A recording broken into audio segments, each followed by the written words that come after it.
بول پڑا کہ تم کیوں ابو کو پیسے دے رہی ہو؟ ہم مر گئے ہیں؟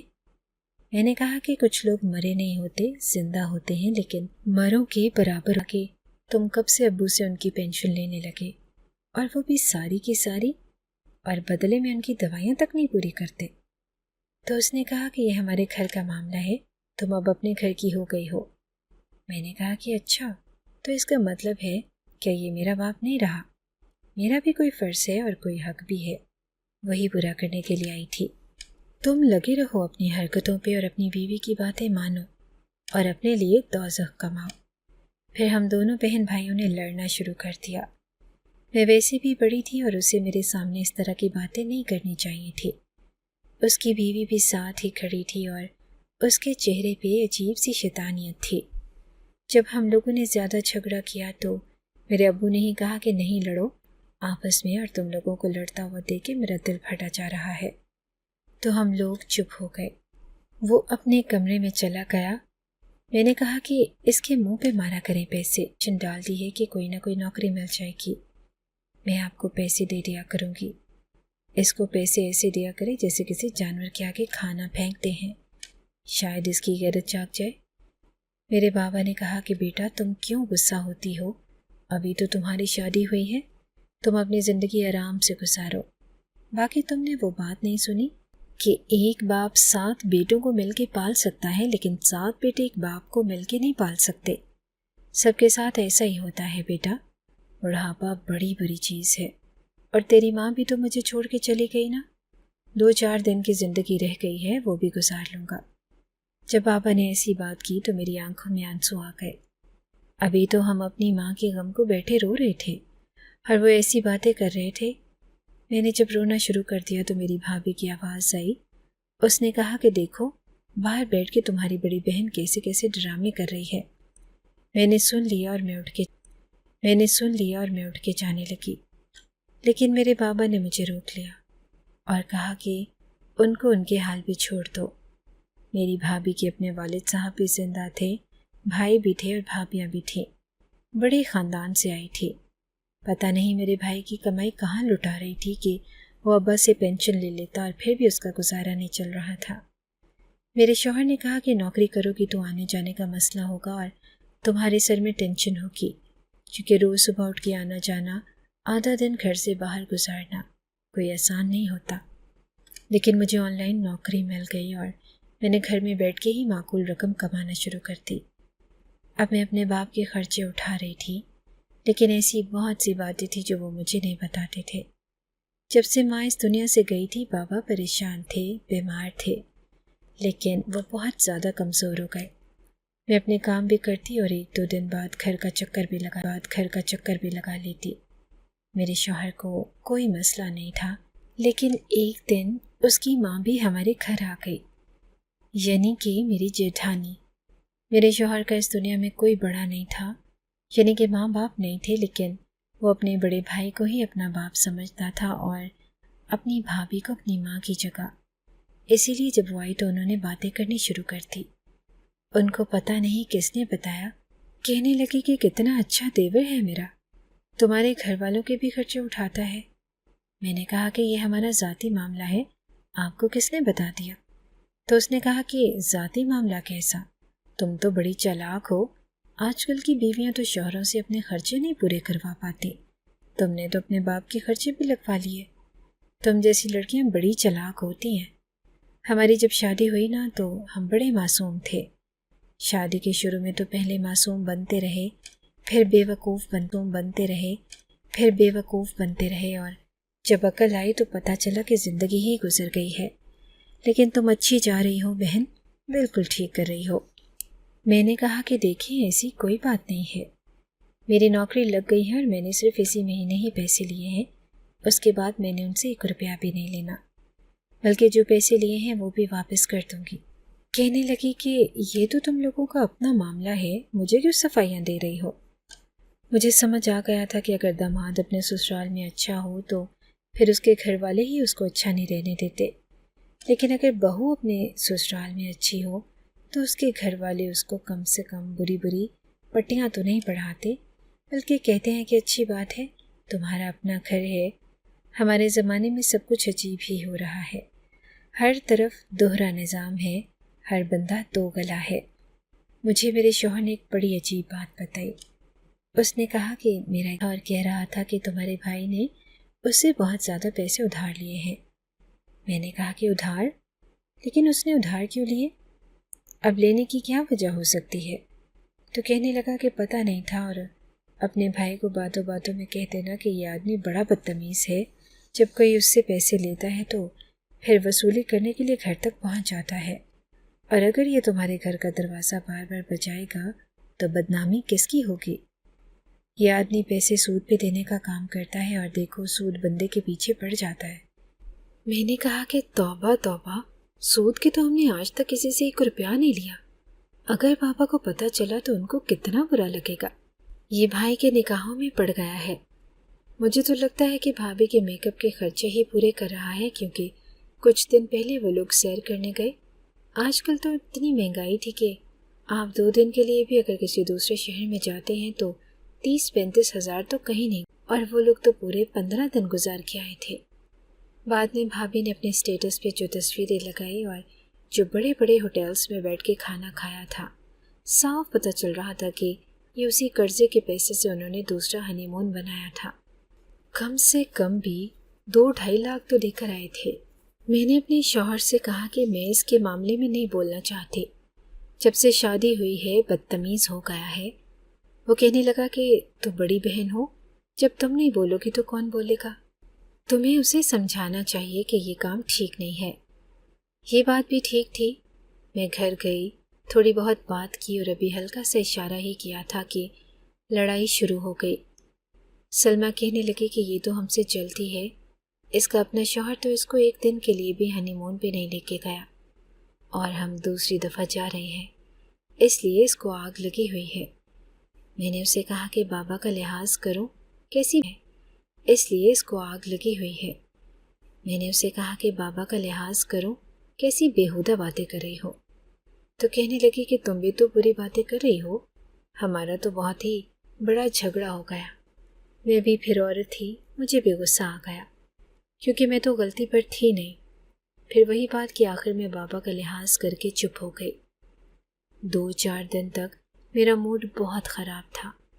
ایک دن بڑی طوفانی بارش آ رہی تھی کہ میرے شوہر کا موڈ بہت اچھا تھا، اور اس نے کہا کہ چلو آج گھر میں کچھ پلان کرتے ہیں۔ ویسے تو ہم نے باہر جانا تھا، لیکن ہم نے گھر میں ہی چھوٹا سا پلان بنا لیا۔ اس نے میرے لیے چکن فرائی کیا، اور میں نے جلدی جلدی ایک کیک بنا لیا۔ ہم لوگ کھانا وغیرہ رکھ کے ایک دوسرے کے سامنے بیٹھے تھے۔ میں ان کو کہہ رہی تھی کہ آپ کتنے اچھے ہیں، آپ جیسا شوہر مل گیا تو مجھے ایسے لگتا ہے کہ میں آپ کے ساتھ محبت کی شادی ہوئی ہے۔ اس نے کہا کہ جب محبت ہوتی ہے تو تبھی محبت کی شادی ہوتی ہے، اور یہ لگا کہ محبت کے نام پہ شادی کرنے والوں کی زندگی میں ہمیشہ محبت رہتی ہے، یا ارینج میرج کرنے والوں کو کبھی ایک دوسرے سے محبت نہیں ہوتی۔ میں نے کہا کہ آپ تو بڑی پیاری پیاری باتیں کرتے ہیں۔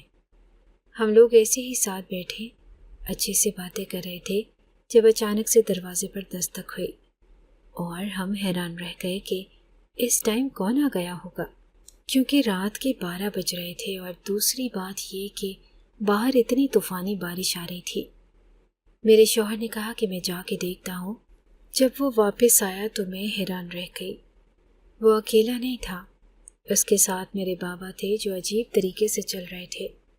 جلدی جلدی ان کو کپڑے بدلوائے گئے، اور میرے شوہر نے ان کو اپنے کپڑے دیے، شال دی۔ وہ باہر آ کے بیٹھے۔ میں نے ہیٹر لگایا اور میں نے کہا کہ آپ آدھی رات کو کیسے آ گئے؟ اس موسم میں تو کہنے لگے کہ تیری یاد آ رہی تھی، اور اچانک سے رونے لگے۔ مجھے پتہ چل گیا کہ میری یاد آتی تو ویسے اٹھ کے نہیں آتے۔ میں نے کہا کہ بتائیں کیا بات ہے، تو انہوں نے ایسی بات بتائی کہ ہم سب حیران رہ گئے۔ کہنے لگے کہ میں نے تجھے بتایا تھا نا کہ سلمیٰ کھانا اچھا نہیں بناتی، جس کی وجہ سے میری طبیعت خراب ہوتی ہے۔ وہ 3-4 دن تک ایک ہی سالن کو گرم کر کے مجھے دیتی رہتی تھی۔ میں پوچھتا تھا کہ ایسا کیوں، تو کہتی تھی میرے پاس ٹائم نہیں ہے، یہ میں ایک ہی دفعہ کھانا بناتی ہوں، اور 3-4 دن تک ہم سب وہی کھاتے ہیں۔ جب اکرم کو مسئلہ نہیں ہے تو آپ کو کیا مسئلہ ہے؟ میں بھی یہی سوچتا تھا کہ ہاں، جب اسے کوئی مسئلہ نہیں تو میں کیوں نخرے کروں؟ لیکن مجھے یہ پتہ چلا کہ وہ لوگ اپنے لیے تو روز نئے کھانے بناتے ہیں اور نت نئی ڈشز بناتے ہیں، تو میرے لیے ایک ہی سالن فریز کر کے رکھ دیتے تھے۔ اب وہی مجھے تھوڑا تھوڑا گرم کر کے دیتے رہتے تھے۔ یہی بات اکرم کو بتانے کے لیے اس کے کمرے میں جا رہا تھا کہ میرا پاؤں پھسل گیا تو اس نے کہا کہ آپ باہر کھڑے ہو کے ہماری باتیں سن رہے تھے، تبھی آپ کو سزا ملی ہے۔ میں نے کہا کہ میں کیوں تمہاری باتیں سنوں گا؟ جب میں نے اسے یہ ساری بات بتائی، یہ سوچ کے کہ شاید اسے پتہ ہی نہیں تھا کہ اس کی بیوی اس کے باپ کے ساتھ کیا کر رہی ہے، تو کہنے لگا کہ ہاں تو ٹھیک ہی تو کر رہی تھی۔ اب آپ کے لیے کون روز روز پرہیزی کھانا بنائے، اور فریج میں کون سا کھانا خراب ہوتا ہے؟ بیٹا، اس کی یہ باتیں سن کے میرا دل اتنا خراب ہوا کہ میں نے غصے میں کہہ دیا کہ میں تو تجھے بچپن میں ساری نئی چیزیں ہی کھلاتا تھا۔ تو اس نے مجھے آگے سے بہت باتیں سنائی اور کہا کہ اگر یہاں نہیں رہنا تو نکل جاؤ۔ میں اور کہاں جاتا، میں تیرے گھر آ گیا۔ میرے باپ نے پھوٹ پھوٹ کے رونا شروع کر دیا، میرے آنکھوں میں بھی آنسو آ گئے۔ اس نے کہا کہ میرا کوئی باپ نہیں ہے، آج سے آپ ہی میرے باپ ہیں، آپ ہمارے گھر میں رہیں گے۔ دفع کریں ان کو، کوئی ضرورت نہیں ہے ان کے گھر جانے کی۔ اگلے دن میں اور میرا شوہر گئے اور بابا کا سامان بھی لے آئے۔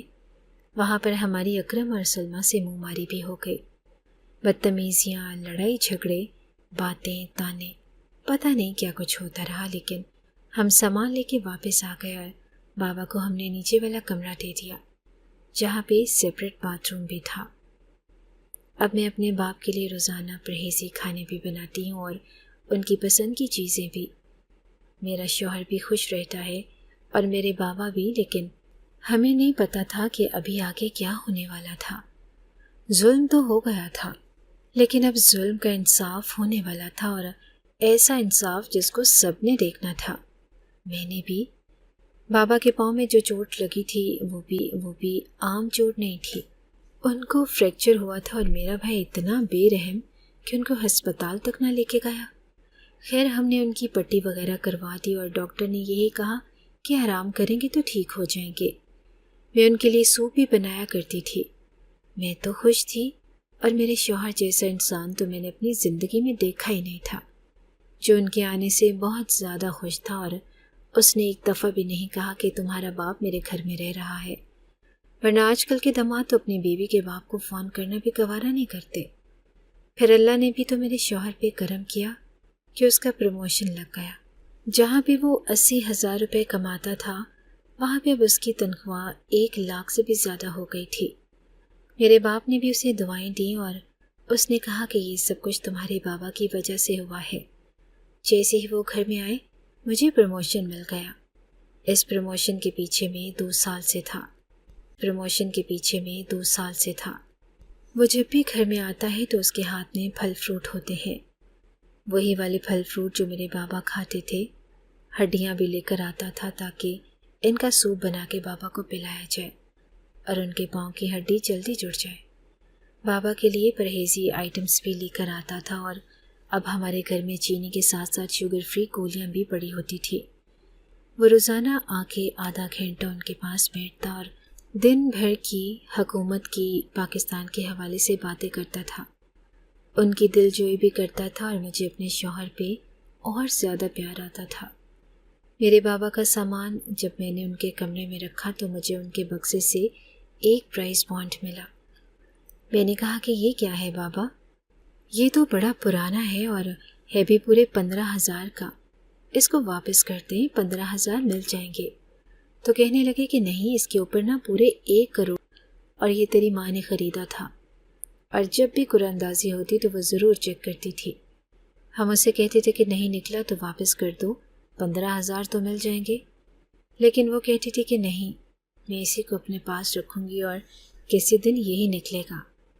ہم سب اس پہ ہنستے تھے کہ ایسا نہیں ہوگا، جب سے وہ گئی ہے اور ہر 15 دن کے بعد قرآن اندازی ہوتی ہے تو میں بھی چیک کرتا ہوں، اور ہو سکتا ہے کہ اس کے جانے کے بعد اس کا یہ چھوٹا سا خواب پورا ہو جائے۔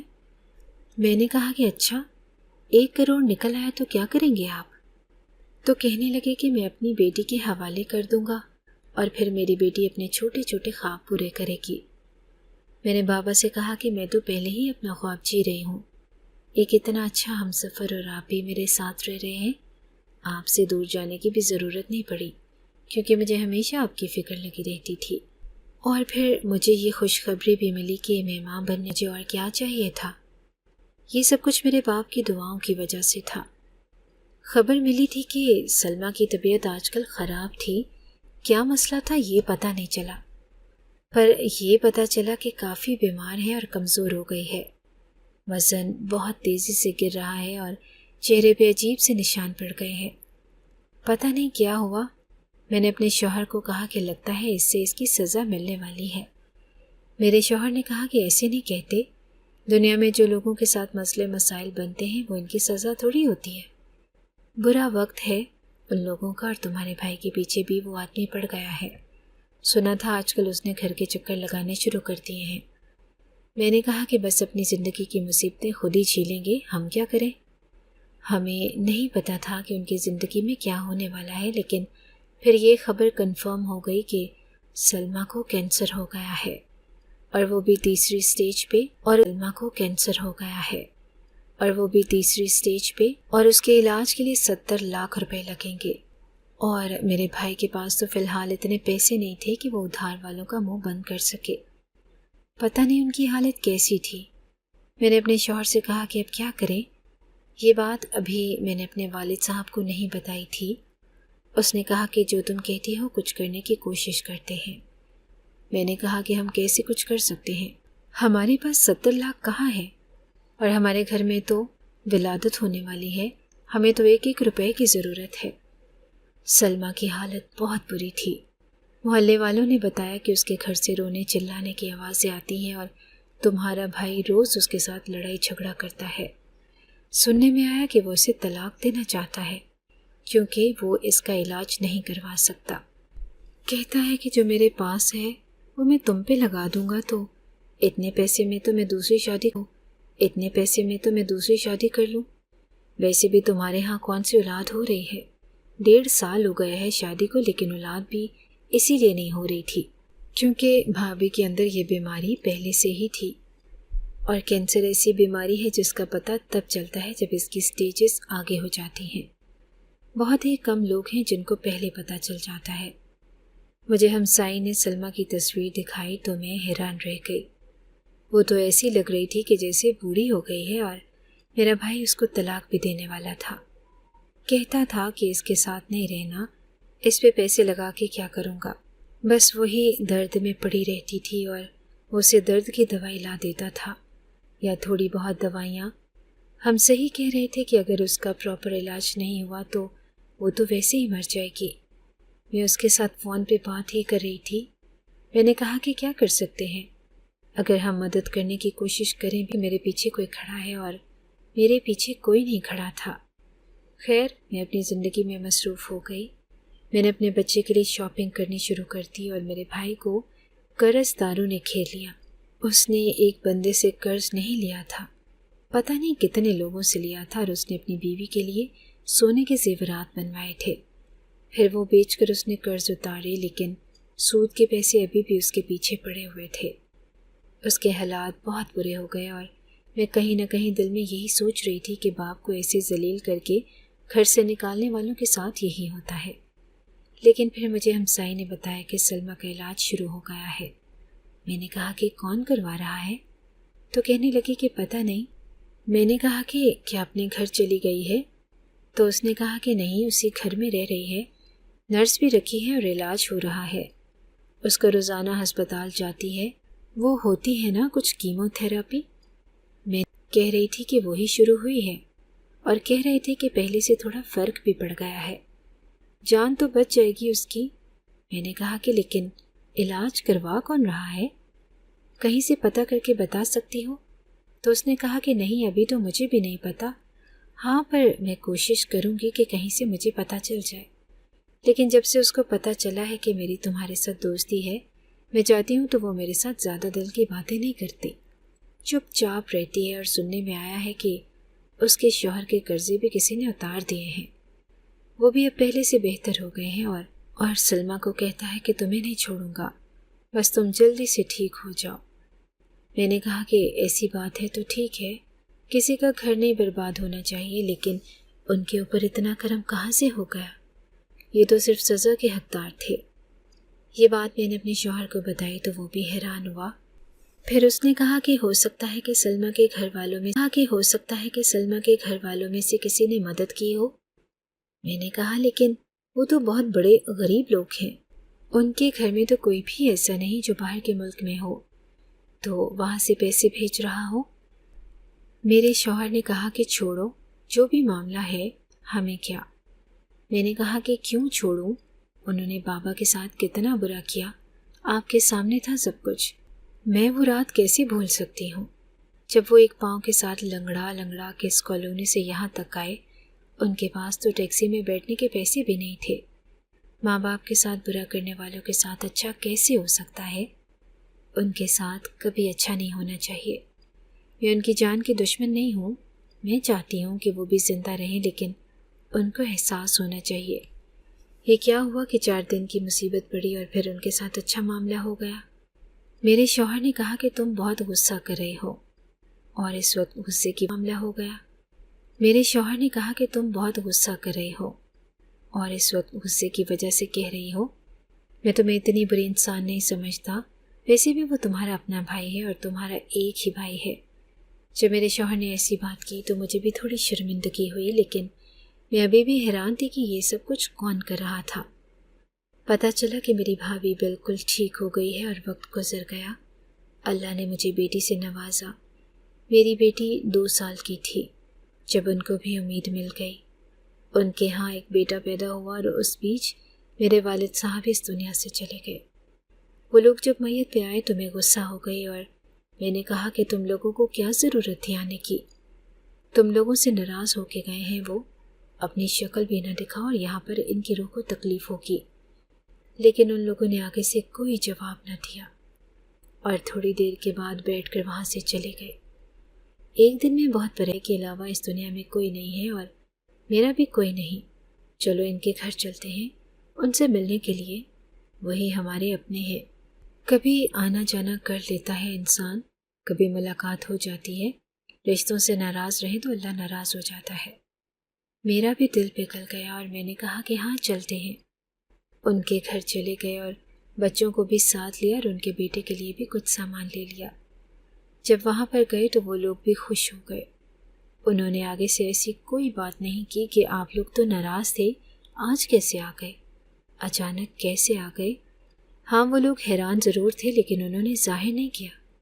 ہم لوگ بیٹھے باتیں کر رہے تھے جب میں نے بھائی سے پوچھا کہ بیٹے کا نام کیا رکھا ہے تو بھائی کے بجائے بھابھی نے جواب دیا اور کہا کہ وجاہت خان نام رکھا ہے۔ میں حیران رہ گئی۔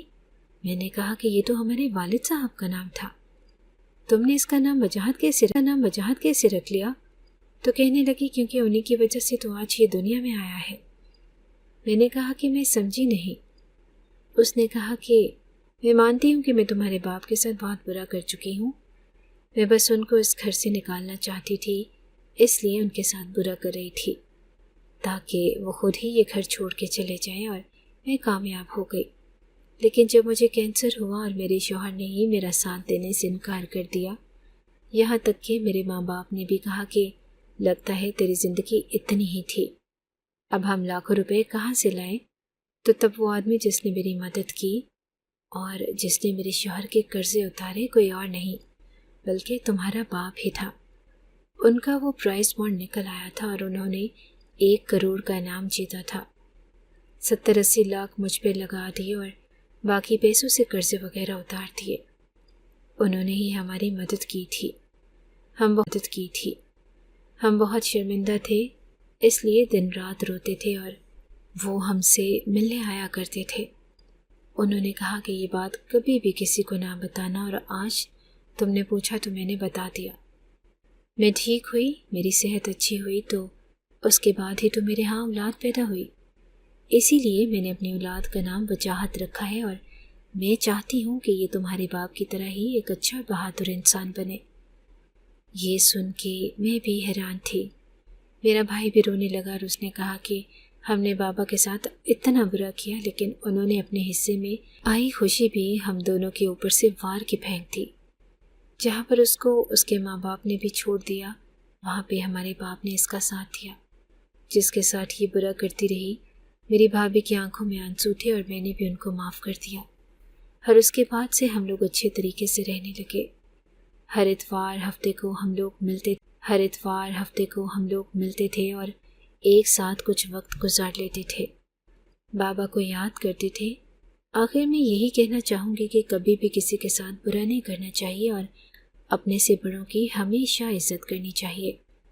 وہ جو بھی ہوں، تبھی میں حیران تھی کہ جس دن میں یہ بات کہہ رہی تھی کہ بھابھی کے ساتھ اچھا ہو رہا ہے، اس دن مجھے ایسے لگا جیسے میرے پیچھے کوئی کھڑا تھا، اور وہ میرے والد صاحب ہی تھے جنہوں نے یہ بات سن لی تھی۔ اور شاید انہی دنوں میں وہ پرائز بانڈ نکل آیا تھا جو میری ماں کا خواب تھا، اور ہمیشہ وہ اس کو چیک کرتی رہتی تھی۔ وہ تو ایک ماں تھی نا، یہی چاہتی ہوں گی کہ جس دن بھی انعام نکلے گا اپنی اولاد پہ لگا دوں گی۔ اور پھر قسمت کی کرنی ایسی ہوئی کہ اس کی اولاد ہی پہ لگ گئی۔ بے شک وہ میرے بھائی سے زیادہ پیار کرتی تھی کیونکہ وہ چھوٹا تھا، اور اپنی زندگی میں ہونے والے اس واقعے سے ان حالاتوں سکون تو اپنوں کے ساتھ میں اور اپنوں کے ساتھ رہنے میں ہے، اور اس چیز کو ہمیں سمجھنا چاہیے۔ اگر آپ کو ہماری یہ کہانی اچھی لگی ہے تو ہماری کہانی کو لائک کیجیے، اور اس طرح کی مزید کہانیاں سننے کے لیے ہمارے چینل کو سبسکرائب کیجیے۔ کہانی سننے کا شکریہ۔ آپ سے ملاقات ہوگی اگلی ویڈیو میں، تب تک کے لیے اللہ حافظ۔